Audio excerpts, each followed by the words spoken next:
Good evening and welcome to the Paul Green Comedy Podcast. It is June 15th, 2024. This is episode 199. Oh my gosh. One episode away from 200 of my daily podcast. That's right. Daily stand-up comedian and actor and dreamer Paul Green, documenting my journey as a performer, and boy, did I have a day of performances today. I very recently got hired as a character actor with the Fairy Tale Events party planning. I don't even know how to describe them. They provide character actors, usually princesses, for birthday parties and events, and sometimes they get requests for male characters such as Batman or Captain Marvel. So I was referred to the company recently by a friend of mine who thought I would be a good fit for some reason, and so they booked me right away, and the first character they booked me to play is a character called Blippi, which is a YouTube personality for children. So it was a two-part gig. The first part was on Wednesday, where I literally showed up to this house in Scottsdale and dressed up as Blippi and pretty much just hung out with this 2-year-old boy for his birthday. And the house was all decked out with like Blippi balloons and Blippi toys and Blippi dolls and socks. And I mean, it was so Blippied out. But that was just part one. Part two was today. They had the party for all of this boy's friends and family friends. And so it was all, their sort of social group, and they had it at a play place, kind of like a I don't know, like one of those indoor sort of jungle gym places, like a Chuck E. Cheese minus the pizza. And my job was to dress up as Blippi and just go be there for 2 hours. And it was something else. So there was probably 30, 40 people there, obviously a lot of parents, and then their kids. And the kids' age range was from about 2 years old. There were some really young kids, and then there were a couple maybe kids who were pushing maybe 6 or 7.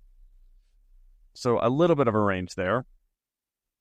And I would say maybe half the kids knew who I was, meaning Blippi, not Paul Green. None of them know who I am. And by the way, if I thought the house on Wednesday was decked out on Blippi, this party took it to a whole new level. It was so Blippied out. I mean, just, I don't even describe it. I mean, it was every possible detail you could think of. So Blippi's colors, he has like a kind of a fluorescent orange color and kind of a fluorescent blue. So everything in that place was orange and blue.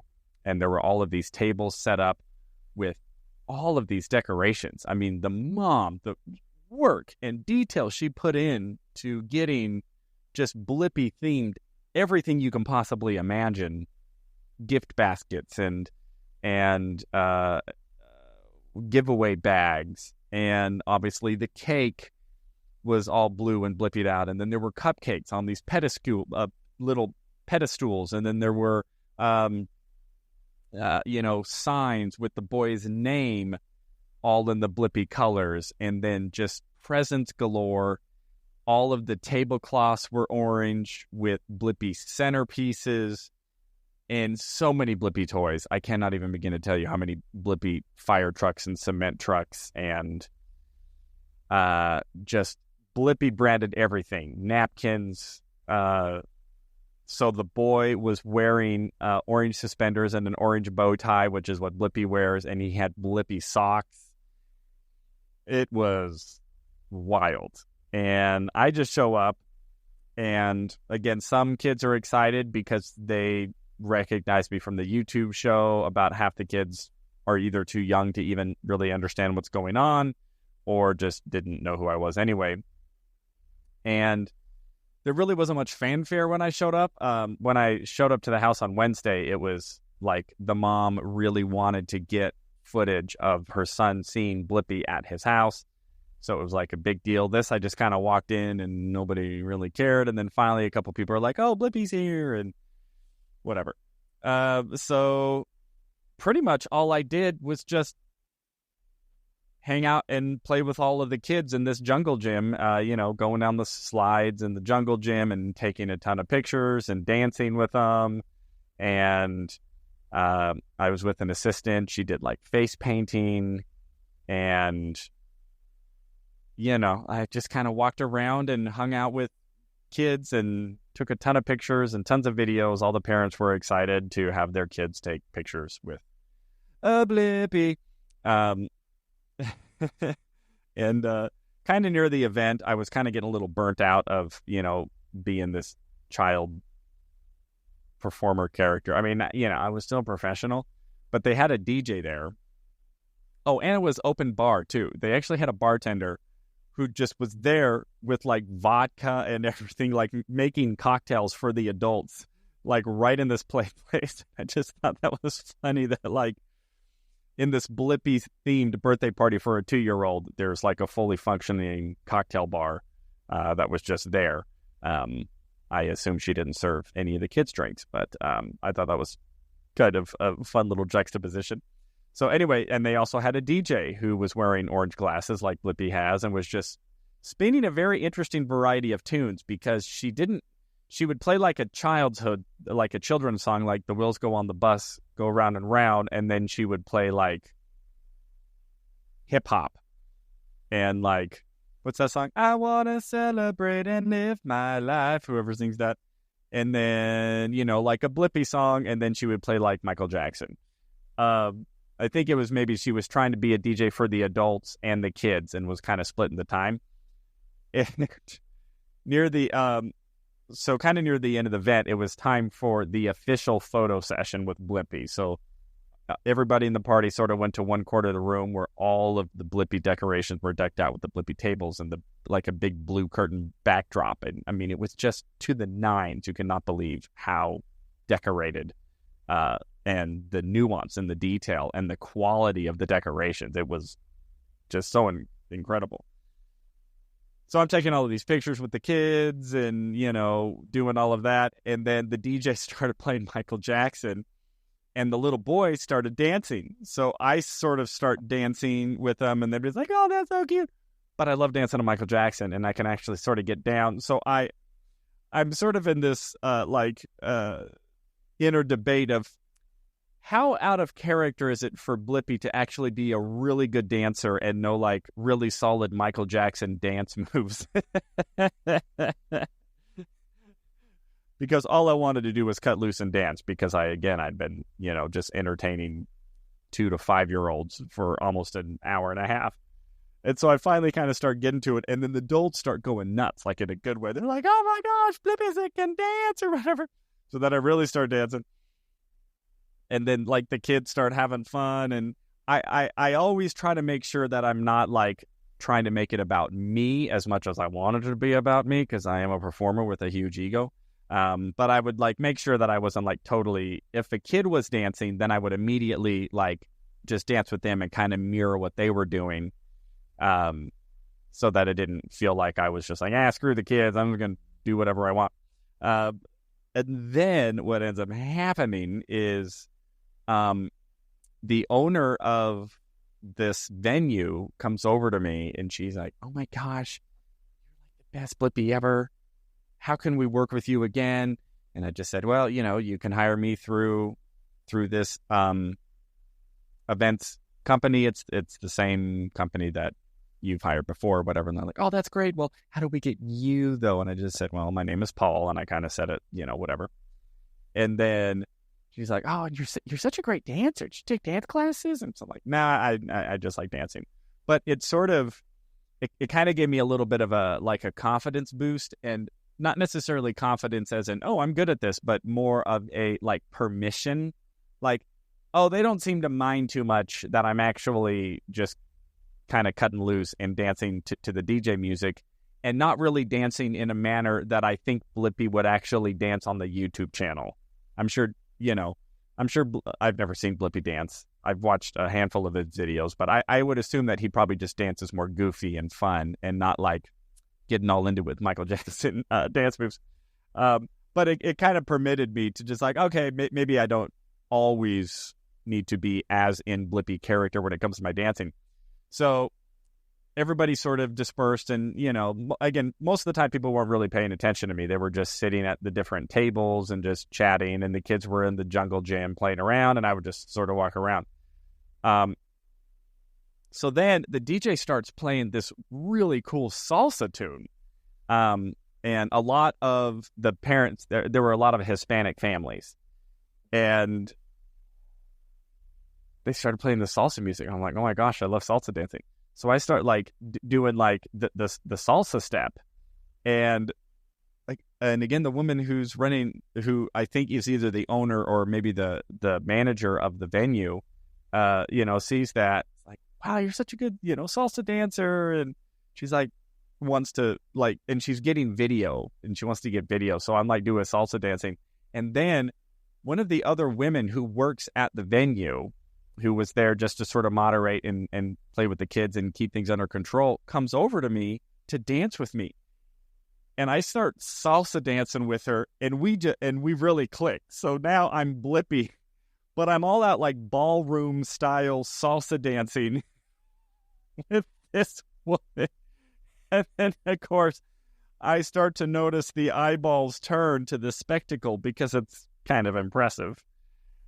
And everybody is kind of like going nuts. And it's kind of a long song. And we danced for the whole song. And then like I give her a big dip at the end. And when I dipped her, everybody was like, oh, yeah. And then the mom who hired me came over. And she's, you're so awesome. You're the best Blippi ever. I can't believe that. Then people are coming up to me like, oh my gosh, how long have you been doing Blippi? This is incredible. Are you like a professional Blippi?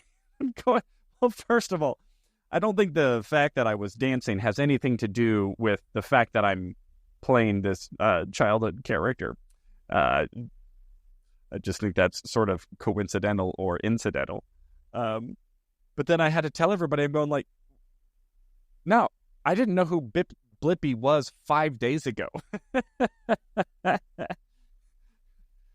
Like, I just got involved with this event, whatever, and then they needed a Blippi, and so on Tuesday, I Googled who Blippi was, and then by Wednesday, I was dressing up and going out to this boy's house as Blippi, and now it's Saturday, and I'm at a Blippi party as the main character. But I'll tell you what, everybody, as a artist and as a performer, any sort of validation that just makes you feel like people actually recognize that you have any talent whatsoever in any sort of genre is always greatly appreciated.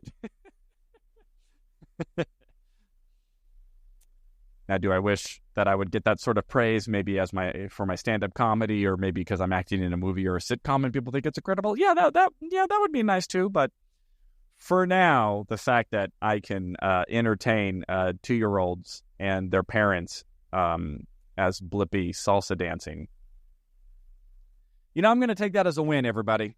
I am going to take that as a win. So that was my wild day playing Blippi. So other than that, I got a big night tomorrow. I will be doing the Midlife Crisis comedy show at the Tempe Improv. This will be my first time performing at the Tempe Improv in probably 6 or 7 years. It has been a long time. About 6 or 7 years ago, a buddy of mine, Dave Thurston, produced a show there when I was still living in Los Angeles, and he put me on the lineup, which was very cool. And then before then, when I first started stand-up comedy, Tempe Improv has what's called like a New Faces comedy show. And it really is just a bringer show, which means if you can get like 10 people to buy tickets and show up, then they'll give you 5 minutes of stand-up. But it's at the main stage of the Tempe Improv, so that's what you do. So I did that about 10 years ago when I started and had a really good set, I thought. But other than that, I think those are the only 2 times I have ever performed at the Tempe Improv main stage. I think that's right. So very excited to be there tomorrow night. Very grateful that the show didn't get canceled because our ticket sales are a little lower than what they put us as sort of a minimum. And it didn't really look like we were going to hit that goal. And they just said, well, if you don't hit this goal by like Friday evening, we're going to have to cancel the show. And which I totally would have understood. But luckily, the booker just said, hey, I know you guys are out there hustling. You know, you're really putting a lot of effort into it. And, you know, why don't we go ahead and just move forward with the show, which was very cool and very exciting.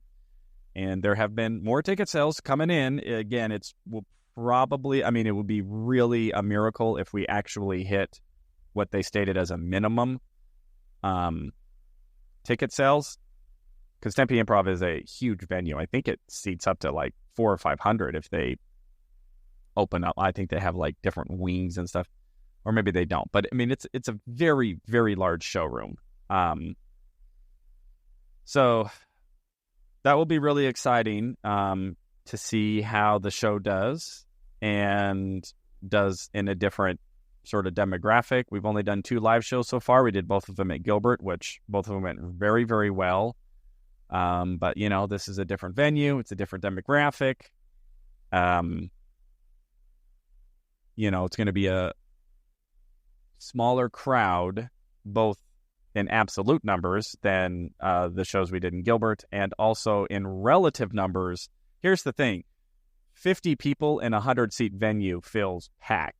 50 people in a 400-seat venue feels vacant, and there's a lot of space. So that's something that we're going to be competing against, is the fact that there's just not that many people relative to the space that we're in. But, you know, the show will go on and we'll see how it goes. It's just a very new adventure,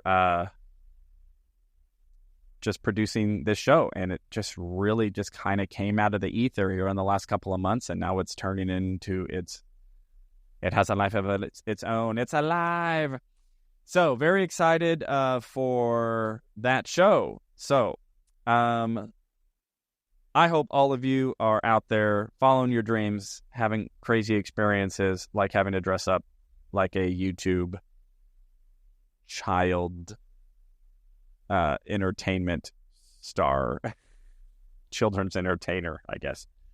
And just having fun, weird experiences and just taking what comes to you. If it feels like something new or something weird or fun that is an opportunity, you know, I'm finding that that's what life is made of. And you never know what it's going to lead to.